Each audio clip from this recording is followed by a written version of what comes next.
Hi guys, हाय Phyllis, welcome back. तो आज हम लोग चैप्टर नंबर 8 से स्टार्ट करेंगे which is called legal and regulatory environments. तो लास्ट टाइम जो भी बहुत सारे चैप्टर्स हमने NICP 8 मॉडल का कर लिया almost. Now will go for chapter number 8 जिसके अंदर कुछ फंडामेंटल्स है उसको सीखने का कोशिश करते हैं। So let's begin with this. Okay, तो आज का फंडामेंटल क्या है, क्या क्या ऑब्जेक्टिव्स हम लोग पढ़ने वाले। So this is all about the legal and regulators, जो भी लीगली एथिकली भी जो चीज़ आपको देखना पड़ता है वो सब देखेंगे।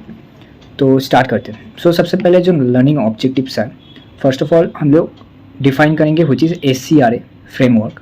सो which is known as legal definition of security derivatives, जो 1956 के अंदर आया था, उसको अच्छे से सीखने का कोशिश करते हैं। फिर सेबी का जो फंक्शन है उसको देखेंगे, ऑपरेशन नॉर्म्स क्या है और मेंबरशिप का क्राइटेरिया कैसा होता है। तो this are our learning objectives. तो चलो स्टार्ट करते हैं। फर्स्ट ऑफ ऑल होता है कि पिलर ऑफ डेरिवेटिव्स ओवरसाइट्स। देखो SCRA क्या होता है, SCRA का फुल फॉर्म है सिक्योरिटी कॉन्ट्रैक्ट रेगुलेशन है, ठीक है, सिक्योरिटी कॉन्ट्रैक्ट रेगुलेशन है। 1956 के अंदर ये फर्स्ट टाइम इंट्रोड्यूस होता है। इसका फर्स्ट ऑब्जेक्टिव है कि स्ट्रक्चर वाइज के अंदर derivatives are valid financial securities, उसको डिफाइन करना। मतलब इंडिया के अंदर जब ये SCRA 1956 के अंदर जो एक्ट डिफाइन हुआ था, इसके अंदर इसका एक ही रीज़न था कि जो मार्केट के अंदर डेरिवेटिव्स प्रोडक्ट चल रहा है इसको डिफाइन करना।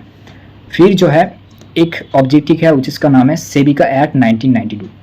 अब सेबी का भी एक्ट होते हैं जिससे security and exchange board of India as a principal regulator in power promotion and discipline market. तो जो भी डिसिप्लिन मार्केट चल रहा है, मतलब आपको सिंपल फंडामेंटली मैं आपको समझने का कोशिश कर रहा हूँ। इट्स लाइक कि मार्केट के अंदर सेबी का एक फंडामेंटल होता है कि मार्केट के अंदर जैसे कि सिक्योरिटी ट्रेड हो रहा है, तो सेबी का एक फंडामेंटल होता है, उसको देखना है, उसको कोशिश करना, उसको समझने का। So this is would be the first priority. फिर होता है कि सम लॉस होते हैं, एक्सचेंज का सब लॉस होते हैं जिसको आपको डिफाइन करना। So this are the pillars of derivatives oversights, ठीक है। फिर होता है legal definition of the derivatives. देखो नॉर्मली डेरिवेटिव्स के हज़ारों डेफिनेशंस है। मैंने आपको जो एक बबल और मे बी बलून का जो थ्योरी बताया था, but when you just talking about law, ethically क्या मतलब लीगली क्या डेरिवेटिव्स का डेफिनेशन है, तो आपको डेफिनेशन देखना है तो मैं आपको दिखाने का कोशिश कर रहा था। तो देखो वैलिडली क्या लिखा हुआ है कि derivatives are legally valid and enforceable. जो डेरिवेटिव्स होते हैं it's a legally valid and enforceable only if they are traded and settle in the recognise exchange. मतलब आप if it is traded on NSE, ठीक है, और BSE के अंदर और NSE के अंदर ये ट्रेड हो रहा है, so this is a valid contract, enforceable and legally. अब देखो कोई भी OTC कॉन्ट्रैक्ट चल रहा है, इसको आप अनवैलिड बोलोगे, ठीक है। ये जो कॉन्ट्रैक्ट होगा ऑलवेज अनवैलिड कॉन्ट्रैक्ट पुकारा जाएगा। So this is the fact. अब चलते हैं कुछ स्कोप्स के बारे में बात करता हूँ। Statutory scopes. देखो स्कोप्स के अंदर क्या क्या होता है, एक तो होता है इंस्ट्रूमेंट, मतलब security contract derivatives from debt instrument जैसे कि लोन्स, अदर सिक्योरिटीज, इसका एक फैसिलिटी आपको देखने के लिए मिलता है। फिर इंडेक्स का जो डिपेंडेंस होते हैं एंड ब्रॉडर एसेट्स होते हैं, commodities contract, other government design structure, ये सब आपको देखने के लिए इसके अंदर मिलता है, ठीक है। तो सिंपल डेफिनेशन आपको थियोरेटिकली चैप्टर है, टोटल थ्योरी है, इसके अंदर आपको थियोरेटिकल क्वेश्चन आएगा, तो आपको अच्छे से गो थ्रू करना है। वर्कबुक है, मैं आपको सैम्पल क्वेश्चन भी दिखाऊंगा बाद में। फिर चलते हैं statutory scopes and power of SEBI. तो सेबी का क्या क्या पावर है एंड स्कोप्स क्या है। सबसे पहले बात करते हैं कोड मैंडेट्स के बारे में। एक तो फर्स्ट होता है कि जब आप रेगुलेटरी करते हो, लीगली करते हो, तो सेबी या कोई भी एक्सचेंज का एक फंडामेंटल होता है कि first priority would be like investor protection. जो भी बड़े बड़े इन्वेस्टर है जो एक्सचेंज के अंदर इन्वेस्ट कर रहे हैं या कोई शेयर के अंदर इन्वेस्ट कर रहे हैं, तो उसका फर्स्ट फंडामेंटल होना चाहिए कि सेबी का वो देखना पड़ता है कि इन्वेस्टर को मैं लॉन्ग टर्म पे प्रोटेक्शन दे पा रहा हूँ क्या नहीं। So this would be my first priority. फिर होता है मार्केट का एक्सपेंशन होना, मार्केट को वाइड करना, बड़ा करना मार्केट का, this would be our second perspective. फिर होता है इंडिविजुअल कंट्रोल, लाइक जो स्टॉक ब्रोकर्स है, क्लीनिंग हाउसेस है, उसको अच्छे से एडवाइस करना, प्रोफेशनली एडवाइस करना कि कैसे काम करते हैं, कैसे आपको मतलब उन लोगों को लीगली वेज पता होना चाहिए, एथिक्स के बारे में अच्छा नॉलेज होना चाहिए। So you have to understand this. फिर होता है सेबी का जो पावर मैंने आपको बताया था, सेबी का जो पावर होते हैं, ठीक है, इसको बोलते हैं इन्फोर्समेंट ऑडिट। मतलब क्या क्या पावर जो है सेबी को मिलता है। फर्स्ट होता है इंस्पेक्शन एंड ऑडिट्स, मतलब सेबी के अंदर ये अथॉरिटी होता है कि कंपनी को अच्छे से ऑडिट करना है। तो कंपनी का एक रिस्पॉन्सिबिलिटी होता है कि जो भी फाइनेंशियल स्टेटमेंट्स होते हैं उसको रेगुलर एफआई के अंदर, मतलब फाइनेंशियल ईयर के अंदर आपको एनुअल रिपोर्ट के अंदर प्रेजेंट करना। और सेबी का रेंडेट होता है कि जो भी प्रेजेंट फाइनेंस होते हैं, मतलब जो भी फाइनेंशियल डॉक्यूमेंट्स होते हैं उसको अच्छे से एनालिसिस करना, उसको ऑडिट करना। Audit is a very important. So कभी कभी देखोगे भी जो भी कंपनीज होते हैं उसको फॉरेंसिक ऑडिट किया जाता है। फॉरेंसिक ऑडिट लाइक सब कुछ सही है या नहीं, कुछ स्कैम हो रहा है क्या नहीं मार्केट के अंदर, तो वो सब भी दिखाया जाता है। फिर होता है फ्रॉड का mitigation, like investigating insider trading and market manipulation, जो भी चलते हैं उसको डिटेक्ट करना है। फिर होता है delegated authority, function directly assign by the central government under SCRA 96। तो एक अथॉरिटी आपको मिल जाता है। तो सिंपली जो चीज़ इंपॉर्टेंट है मैं उसको डिस्कस कर रहा हूँ इसके अंदर, विच इज़ कॉल्ड सेबी का फंक्शन। ठीक है, अब चलते हैं the genius of trading regulation.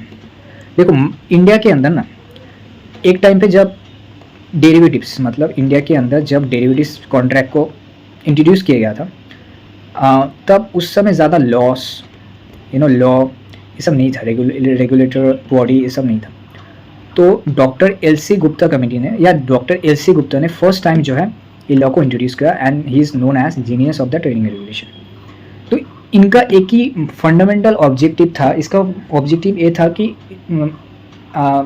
Doctor LC Gupta सोचते थे कि इंडिया के अंदर जो भी नॉर्मल पब्लिक होते हैं जिसका फंड्स बड़े बड़े शेयर के अंदर मतलब रखा हुआ है, तो कभी भी क्या होता है कि बहुत सारे फ्रॉड होते हैं या बड़े बड़े इन्वेस्टर इन्वेस्ट करते हैं या बहुत सारे ऐसे फर्म्स होते हैं जो हाई पे बाई करते सेल करते हैं। उससे क्या होता है मार्केट के अंदर बहुत ज़्यादा इम्पैक्ट होते हैं और जो भी ज़्यादा लॉस किसको होते हैं कि नॉर्मल पब्लिक को ज़्यादा लॉस होते हैं।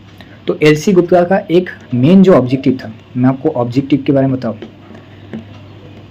LC गुप्ता का जो भी ऑब्जेक्टिव था, इसका फर्स्ट ऑब्जेक्टिव था कि we need to protect our public, right, we need to protect our public. So the primary objective वो था कि मतलब पब्लिक का जो फंड्स है वो सेफ रहे, this is the first priority. और प्राइमरी ऑब्जेक्टिव क्या था कि एक सेफ्टी फर्स्ट रेगुलेशन सैंडबॉक्स हो जिससे हम लोग रिटेल प्रोटेक्टर को प्रोटेक्ट कर पाए। SCRA स्टैट्यूटरी अमेंडमेंट के बारे में बात करते हैं। सो ये कुछ नहीं है, मतलब एक सिक्योरिटीज होते हैं जो इंक्लूड्स द डेरिवेटिव्स कॉन्ट्रैक्ट जो SCRA के एक्ट के अंदर लिखा हुआ है। तो ये था, ये आपको थोड़ा सा देख लेना एक बार, ठीक है। फिर बात करते हैं एलिजिबिलिटी एंड गवर्नेंस रूल्स के बारे में, क्या क्या एलिजिबिलिटी है और क्या क्या गवर्नेंस रूल्स होते हैं। देखो एक तो होता है गवर्नमेंट काउंसिल आपको बनाना पड़ता है, मतलब जो डेरिवेटिव सेगमेंट्स होते हैं, एक्सचेंज होते हैं, उन लोगों के लिए एक डेरिवेटिव्स के अंदर गवर्नमेंट काउंसिल आपको बनाना पड़ता है। This is a very important part. फिर 40% रिप्रेजेंटेशन होना चाहिए और सेबी का अप्रूवल होना चाहिए, this is very important. SEBI का अप्रूवल इट्स वेरी इंपॉर्टेंट। और लास्ट में होना चाहिए कि मिनिमम मेंबर का क्लॉज होना चाहिए 50% मेंबर्स, ठीक है। डेरिवेटिव सेगमेंट के अंदर require baseline activity register of members before operation can be process are 50 members, 50 members usually होना चाहिए। फिर होते हैं कि क्या क्या रूल्स होते हैं फॉर द नेटवर्क। देखो डेरिवेटिव्स के अंदर जब आप क्लीनिंग मेंबर्स का देखोगे उसका नेटवर्क होना चाहिए 300 लाख, मतलब 3 करोड़ ले लो आप, ठीक है, सिंपल। और कुछ फार्मूला होते हैं नेटवर्क को आपको फाइंड करना है। तो इसका फार्मूला है कि जो कैपिटल होता है उसका जो टोटल कैपिटल होगा उससे आपका जो उसका रिजर्व है उसको भी ऐड करोगे, जो भी रिजर्व्स होते हैं उसको आपने ऐड किया, फिर आपको माइनस करना है नॉन अलाउडेबल एसेट्स को, ठीक है। इसको मैं शॉर्ट पे लिख रहा हूँ NAA, इसको आपको माइनस करना है। देखो अब स्टैंडर्ड नॉन अलाउडेबल एसेट्स क्या होते हैं, जैसे कि फिक्स एसेट ले लें, प्रीमियस इन्वेस्टमेंट ले लिया, इंटांजिबल लिसनिंग हो जाए, फिर डेट का आउटस्टैंडिंग ओवर 3 मंथ्स जो भी होगा उसको भी आपको रिड्यूस करना है, वैल्यू ऑफ सिक्योरिटी प्लेज जो होते हैं उसको भी आपको ये करना है। फिर होता है कि कॉन्ट्रैक्ट का मार्जिन का रिक्वायरमेंट कैसा होता है। देखो स्टैट्यूटरी का फ्लोर लिमिट होता है 5 लाख रुपीज़, मतलब 5 लाख आपके पास होना चाहिए, एब्सोल्यूट मिनिमम कॉन्ट्रैक्ट वैल्यू, ठीक है। फिर होता है कुछ फ्रेमवर्क एंड ऑपरेशन रूल होता है, जैसे इनिशियल मार्जिन का रूल है, एक्सपोजर लिमिट का रूल है, कॉम्प्लाइंसेस चेक का रूल है, शॉर्ट ऑप्शन पेनल्टीज़ का रूल है, जो सिंपली जैसे कि मतलब ये सब रूल आपको थोड़ा सा देखना है। फिर होता है ब्रोकर का मैंडेट्स एंड कॉम्प्लाइंसेस। मैंडेट्स एंड कॉम्प्लाइंसेस क्या होता है, देखो ब्रोकर का कुछ इंपॉर्टेंस होते हैं। जब आप एक ब्रोकर फर्स्ट ऑफ ऑल, जैसे कि मैं आपको एग्जांपल दे रहा हूँ कि एंजल वन है या लेट्स सपोज ग्रो है, तो उन लोग एक डीमैट है, लाइक वो एक ब्रोकर है, आप डीमैट या डीमैटलाइजेशन आप यूज़ करते हो, तो ब्रोकर का फर्स्ट प्रायोरिटी होगा कि उन लोगों को एक प्रोसेस से गो थ्रू करना पड़ता है। तो first process is like KYC and disclosure. KYC का फुल फॉर्म क्या है, नो योर कस्टमर, राइट। सो ये आपको करना पड़ेगा। रिस्क डिस्क्लोजर डॉक्यूमेंट्स ये सब आपको ऐड करना है, मैं आपको दिखाना पड़ेगा। फिर होता है ऑडिटिंग एंड रिकॉर्ड्स। तो ऑडिटिंग मतलब आपको समझ में आ गया कि जो भी ऑडिटिंग होता है, बट रिकॉर्ड्स मतलब जो आपका फाइनेंशियल रिकॉर्ड्स होते हैं उसको मेंटेन करना है। तो this is the normal criteria और मैंडेटरी कॉम्प्लाइंसेस जो ब्रोकर को देखना पड़ेगा। फिर ब्रोकर का कुछ रेगुलेशन होते हैं, कैसा होता है, define statutory penalties for the fair reports like margin fail हो गया, ठीक है। फिर होता है कि मिस यूजिंग क्लाइंट्स कोलेट्रल। फिर होता है एक्सेडिंग डिज़ाइनिंग पोजीशन लिमिट, मतलब एक कुछ डेफिनेटली एक डिज़ाइनिंग पोजीशन लिमिट कर दिया आपने, तो ये सब आप करोगे।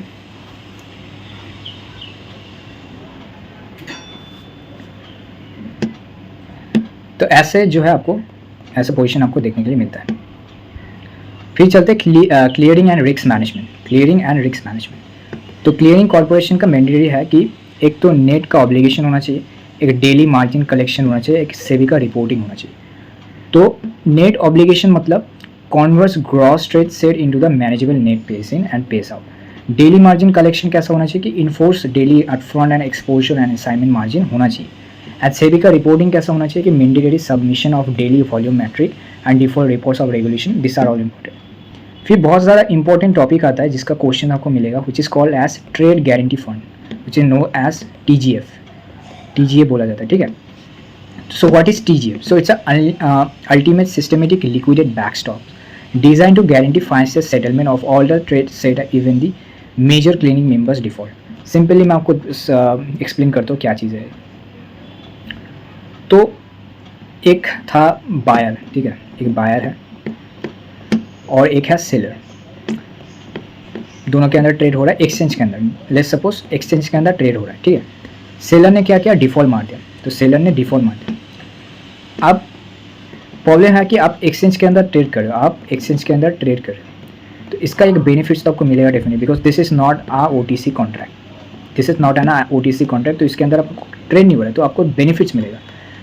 तो बेनिफिट्स है कि आपका एक सिस्टमेटिक लिक्विडिटी बैकस्टॉप होता है। मतलब मैं आपको फॉर एग्जांपल दूँ, आपका एक ऑलरेडी प्रोविजन क्रिएट होगा, जो provision created by the exchange.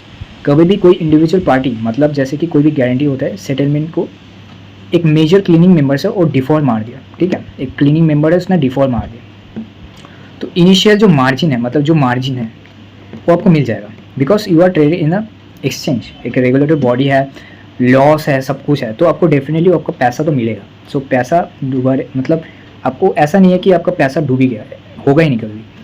So it's like something for the trade guarantee funds that guarantee you that कभी भी कोई भी क्लीनिंग मेंबर डिफॉल्ट कर जाए तो जो पैसा है वो डेफिनेटली आपको मिल जाए। इसलिए क्या करते हैं लोग, एक प्रोविजन बना के रखते हैं ऑलरेडी, ठीक है।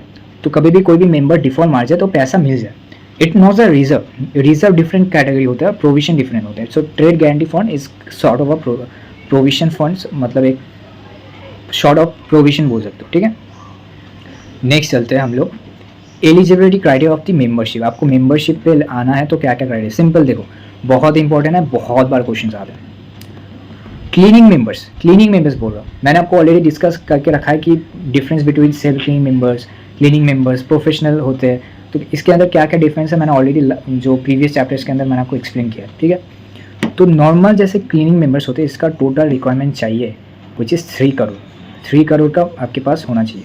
फिर होता है सेल्फ क्लीनिंग मेंबर्स, जो सेल्फ क्लीनिंग करेंगे उसका होना चाहिए मिनिमम 1 करोड़, ठीक है।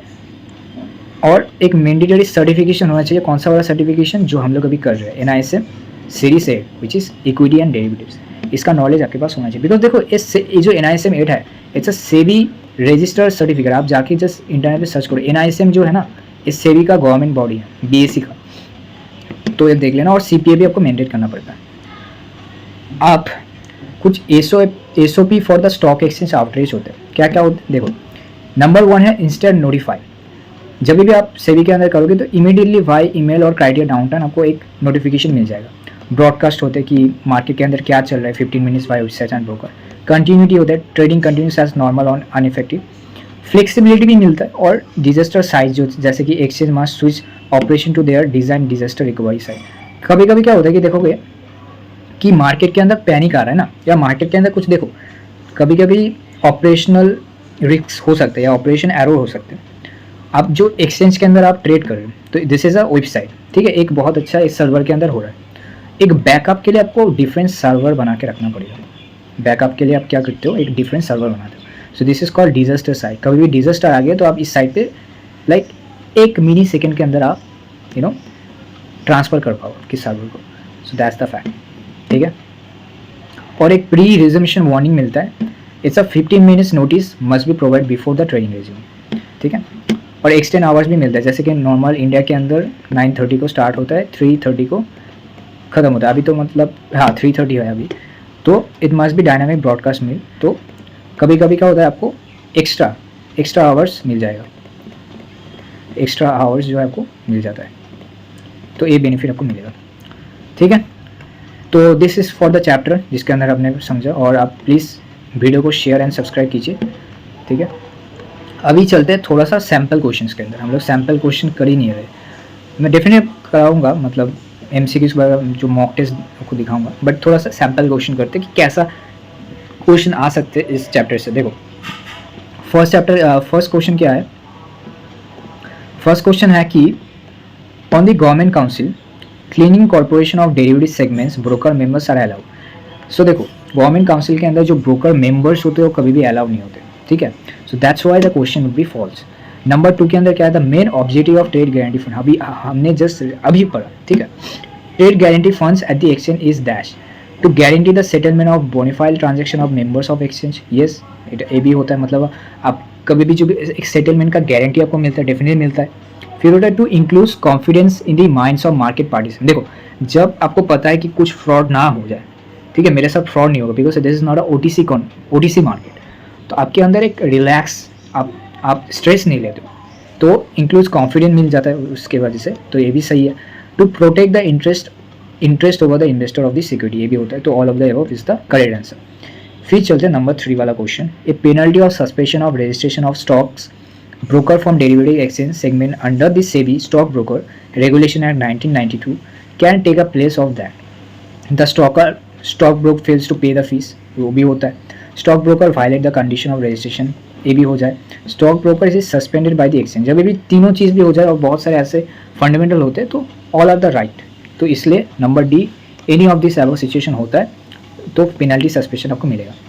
नंबर 4 क्या है, a defaulting members client position could be transfer to dash by the clearing corporation another solvent members. तो कभी भी कोई मेंबर्स है और डिफॉल्ट में मार जाए तो उसका जो पोजीशन है वो अनदर सॉल्वेंट मेंबर को मिल जाता है, ठीक है। अब NISM का जो वर्कबुक है उसको अच्छे से पढ़ लेना, ठीक है। मैं आपको थोड़ा सा दिखाता हूँ। देखो ये टोटल जो वर्कबुक है आपको अच्छे से पढ़ना है, तो आपको सिंपली जो है अच्छे से समझ में आएगा इसके बारे में, ठीक है गाइस, मतलब अच्छे से समझ में आएगा। So this is for NISM का चैप्टर 8, और 2 चैप्टर बाकी है, उसको हम लोग कंप्लीट करेंगे। नेक्स्ट चैप्टर अकाउंट्स का चैप्टर है, accounts and taxation, and last एक चैप्टर है उसको करेंगे, तो हमारे जो भी NISM का सीरीज़ है वो ख़त्म होने वाला है। फिर मैं आपको मॉक टेस्ट कराऊंगा। I will provide like 4 to 5 mock test as soon as I can. So thank you so much for watching, आप अभी तक देख रहे हो, so thank you so much. तो मिलते हैं एक न्यू वीडियोज़ के अंदर, तब तक के लिए bye bye. Make sure to subscribe and like, bye bye.